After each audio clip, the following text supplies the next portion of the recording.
بسم اللہ الرحمن الرحیم۔ السلام علیکم۔ مزید ویڈیوز کے لیے ہمارے چینل پاک اسلامک ویو کو سبسکرائب کریں اور بیل آئیکن کو بھی ضرور دبائیں۔ یزید نے یہ حکم بھجوایا کہ نواسہ رسول اگر میری بیعت نہ کرے تو اسے قتل کر دیا جائے۔ یزید چاروں طرف سے اللہ کے رسول کے خاندان کو گھرے ہوئے تھے۔ انہوں نے یہ طے پایا کہ 9 محرم کے دن نواسہ رسول ان کے ساتھیوں کو نعوذ باللہ قتل کر دیں گے۔ بس مولانا حسین نے جناب عباس سے کہا، عباس جاؤ یزید کی فوج کے پاس، ان سے کہو کہ ہمیں ایک رات اللہ کی عبادت کرنے کے لیے دی جائے۔ جناب عباس جب امام حسین کا فرمان یزید کو سناتے ہیں تو وہ ہنسنے لگتا ہے۔ یہ فیصلہ کیا گیا کہ جنگ 9 محرم کو نہیں 10 محرم کو ہوگی۔ امام حسین شب عاشور اپنے تمام ساتھیوں کو اپنے پاس بلاتے ہیں اور کہتے ہیں، اے لوگو، یہ فوج جو تم دیکھتے ہو یہ سب میرے خون کے پیاسے ہیں۔ کل مجھے قتل کیا جائے گا، میری بہنوں بیٹیوں کو بے پردہ کر کے بازاروں میں پھرایا جائے گا۔ اے لوگو، تم نے مدینے سے لے کر یہاں تک میرا بہت ساتھ دیا ہے۔ اب میں کہتا ہوں کہ چلے جاؤ، اپنے اپنے شہر واپس چلے جاؤ، تمہاری جنت کا ضامن میں ہوں۔ لوگ ادھر ادھر دیکھنے لگے کہ امام حسین یہ کیا فرما رہے ہیں کہ آپ کو چھوڑ کر جائیں۔ اے لوگو، تم سب کو شہادت کا مرتبہ اللہ کے رسول سے میں لے کر دوں گا، جاؤ چلے جاؤ۔ جب حضرت امام حسین نے سب کے چہروں کو دیکھا، آپ نے فرمایا، تم لوگوں کو آنکھوں کی شرم نے مارا ہے۔ کہنے لگے، عباس چراغ بجھا دو۔ بس چراغ کا بجھنا تھا کہ حضرت امام حسین سر جھکا کر بیٹھ گئے۔ کچھ دیر گزری، حضرت امام حسین نے فرمایا، عباس چراغ جلاؤ۔ جیسے ہی چراغ جلا، حضرت امام حسین دیکھتے ہیں کہ ایک ایک ان کا چاہنے والا اپنی تلوار اپنی گردن پر آ کر کہتا ہے، اے نواسہ رسول، ان ظالموں کے بیچ آپ کو تنہا چھوڑ کر جائیں؟ جب ہم مر جائیں گے تو آپ کی ماں کو کیا منہ دکھائیں گے؟ ہماری جانیں، ہمارے بچوں کی جانیں آپ پر قربان۔ اگر آپ حکم دیں تو ہم ابھی کے ابھی اپنے آپ کو قتل کر دیتے ہیں۔ حضرت امام حسین کہنے لگے، اے بابا، جیسے مجھے ساتھی ملے ویسے آپ کو بھی نہ ملے۔ اے میرے بھائی حسن، جیسے مجھ کو ساتھی ملے ویسے تو تم کو بھی نہ ملے۔ پھر آپ فرماتے ہیں، جاؤ اللہ کی عبادت میں مشغول ہو جاؤ، کل ہمیں اللہ کے دین پر قربان ہونا ہے۔ بس رات ڈھلنے لگی، 10 محرم کا سورج طلوع ہوا، نماز میں حملہ ہوا۔ ایک ایک ان کا چاہنے والا حضرت امام حسین کے قدموں پر قربان ہونے لگا۔ کبھی حبیب، کبھی جناب اکبر، کبھی جناب عباس، تو کبھی شہزادہ قاسم، کبھی شہزادہ اکبر اور معصوم علی اصغر۔ جب کوئی بھی آ رہا تو خیمے میں آتے ہیں اور کہتے ہیں، اے میری بہنوں اور بیٹیوں، اپنے غریب امام کا آخری اسلام قبول کرو۔ امام حسین نے فرمایا، زینب، میرے بعد تم کو قید کیا جائے گا۔ پھر آپ ایک خیمے میں آتے ہیں جہاں ایک بیمار سویا ہوا ہوتا ہے۔ امام حسین فرماتے ہیں، علی اٹھو، اپنے بابا کا آخری اسلام قبول کرو۔ جناب سجاد بیماری بستر سے اٹھتے ہیں اور دیکھتے ہیں کہ ان کا بابا خون سے رنگین اور ان کا لباس سادہ اور پھٹا ہوا ہوتا ہے۔ جناب سجاد کہتے ہیں، بابا عباس۔ امام حسین فرماتے ہیں، نہر کنارے سوئے ہوئے ہیں، ایک ایک شخص اللہ کی راہ میں قربان ہو گیا۔ اتنے میں زین العابدین سہارا لے کر اٹھتے ہیں اور کہتے ہیں، اے میرے مولا، مجھے اجازت دیں، میں میدان میں جاؤں۔ امام حسین فرماتے ہیں، تمہارا امتحان اتنا آسان نہیں، ہمیں شہید ہونے دو، ہمارا امتحان ختم ہونے دو، پھر تمہارا امتحان شروع ہوگا۔ تمہیں اپنی بہنوں، بیٹیوں اور ماؤں کے ساتھ بازاروں میں قیدی بن کر جانا ہے، سجاد یزید کے دربار میں خطبہ سنانا ہے۔ امام سجاد زاروں قطار ہونے لگے، بس الوداع کہتے ہیں اور میدان میں اترتے ہیں۔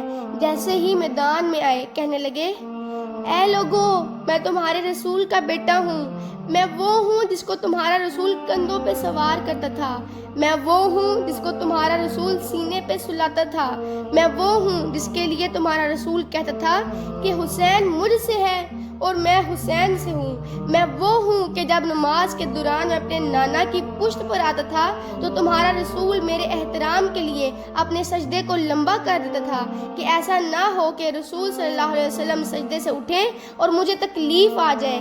اے لوگو، تم نے آج اس حسین کو رلایا ہے، تم نے اپنے ہاتھوں سے دنیا کے بدلے دوزخ کو لکھا ہے۔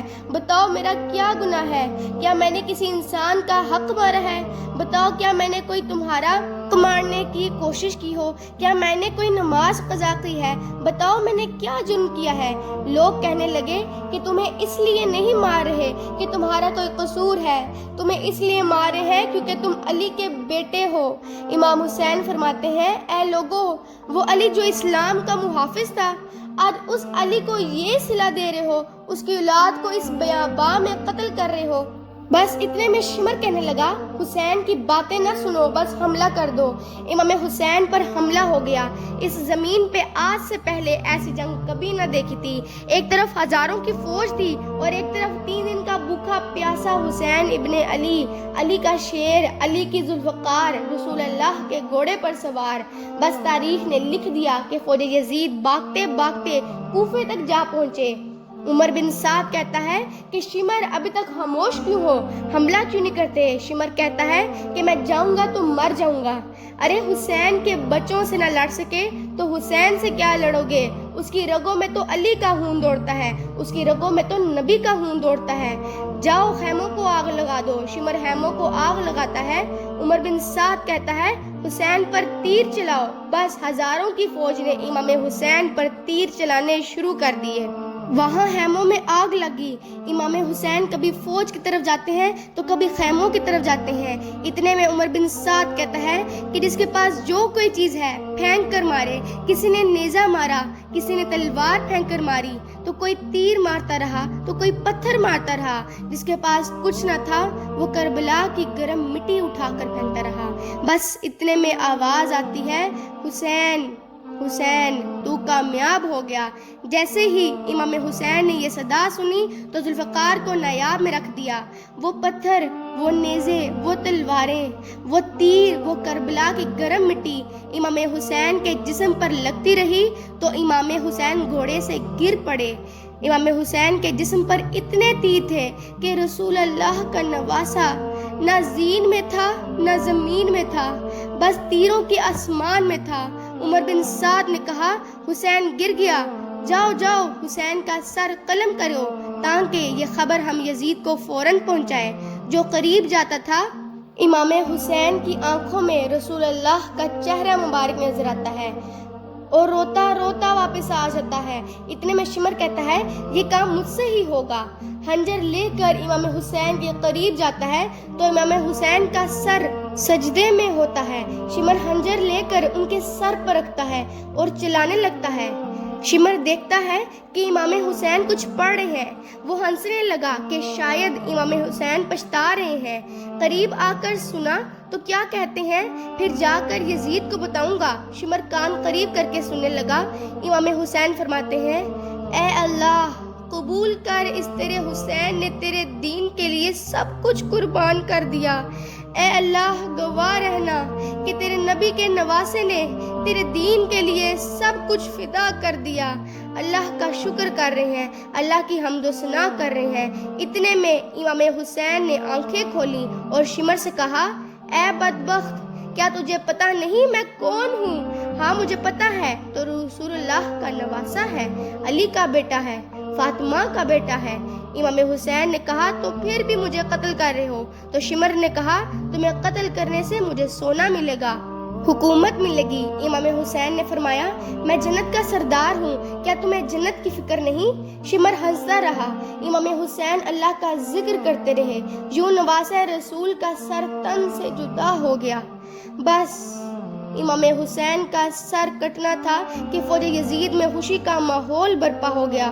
خوشیاں منانے لگے۔ عمر بن سعد نے کہا، لوٹو، فوج خیموں کی طرف بڑھتی ہے۔ فوجیں ایک ایک چیز کو لوٹنا شروع کرتے ہیں۔ اتنے میں شمر دیکھتا ہے کہ ایک 4 سال کی بچی میدان میں بابا بابا کر رہی ہے۔ شمر قریب گیا۔ اس بچی نے سمجھا کہ شاید میں یتیم ہو گئی ہوں تو اس لیے میرے سر پر ہاتھ رکھے گا۔ شمر نے دیکھا اس بچی نے کانوں میں بالیاں پہنی ہوئی ہیں۔ اس نے بالیوں کو پکڑا اور زور سے کھینچ کر نکال دیا۔ وہ بچی کربلا کی زمین میں بیٹھ گئی اور کہنے لگی، دادا علی کہاں ہے؟ آپ خیمے جل گئے۔ اتنے میں عمر بن سعد کہتا ہے کہ یزید کا حکم ہے کہ سب کے جسم سے سر کاٹ کر میرے پاس لے کر آؤ، تاکہ دنیا کو معلوم ہو کہ جو اس یزید کے سامنے آئے گا وہ اس کا کیا حال کرے گا۔ وہ ان کی لاشوں کو ایسا کر دے گا کہ کوئی انہیں پہچان بھی نہیں سکے گا۔ لاشوں کو لگاؤ، گھوڑوں کو تیار کرو۔ قبیلے سے آواز آئی کہ اکبر کی ماں ام لیلہ ہمارے قبیلے سے ہے، ہم اکبر کی لاش پر گھوڑے نہیں دوڑائیں گے۔ عمر بن سعد نے کہا ٹھیک ہے، اکبر کی لاش علیحدہ کر دو۔ کسی نے کہا جناب عباس پر ہم گھوڑے نہیں دڑائیں گے۔ کسی نے کہا حر ہمارے قبیلے سے ہے۔ کسی نے کہا قاسم یمن کی شہزادی کا بیٹا ہے، ہم اس پر گھوڑے نہیں دڑائیں گے۔ کربلا کی تاریخ نے تحریر کر دیا کہ جو بھی شہید تھے ان کے بارے میں کوئی نہ کوئی کہنے لگا کہ یہ ہمارے قبیلے سے ہے، اور تمام شہیدوں کی لاش جدا ہوگی۔ بس ایک غریب ماں اور غریب باپ کا بیٹا حسین ابن علی کربلا میں پڑا رہا۔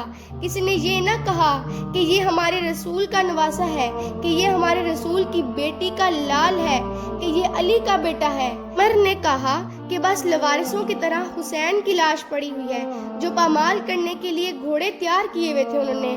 بلاؤ سب کو۔